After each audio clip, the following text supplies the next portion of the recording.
Welcome back to Tarot is in the Details, where we talk about the symbolism and imagery in each tarot card to gain a deeper understanding of it.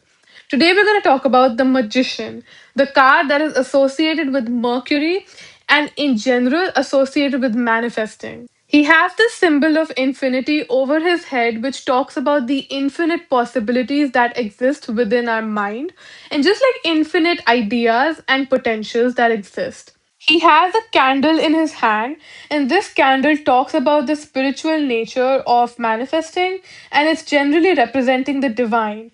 And the fact that the candle is in his hand, that's like upwards, and then there's this hand that's downwards, it's basically emphasizing these notions of like manifesting our reality and just making things real that first exist in our mind.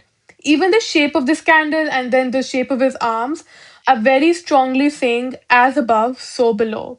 The fact that he has all four suits on his table show that he has all the resources that he needs to make things come true. The pentacles, the cup, the sword, the wand, whether it's the mental capacity, physical action, like physical resources, emotional capacity, he has everything. Something interesting that I noticed is that the color of the robe is the same as the color of the two flowers. So we have red roses and white lilies, and I talked in a previous video about how red roses talk about human desires, while white lilies symbolize something a bit more pure and spiritual. And the fact that he has both colors on his robe show that again he's connected to both these realms, which is physical, the material world, and also the spiritual divine world. My most favorite detail about this card is his table. It is like a beautifully carved wooden table.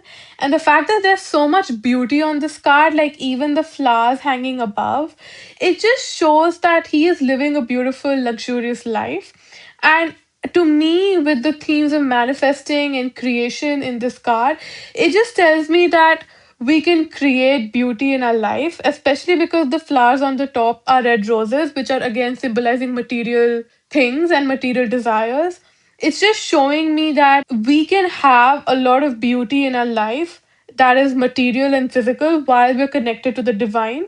Because sometimes people can be like, oh, everything is spiritual, you need to be detached to the material realm, you don't need all that. But the fact that this card has these very physical things, like wood is supposed to be the most physical material grounded thing ever, and it's so beautifully carved, and the flowers are these roses. It just makes me continuously think about how we are allowed to have luxury in our life and we're allowed to want that for ourselves and create that.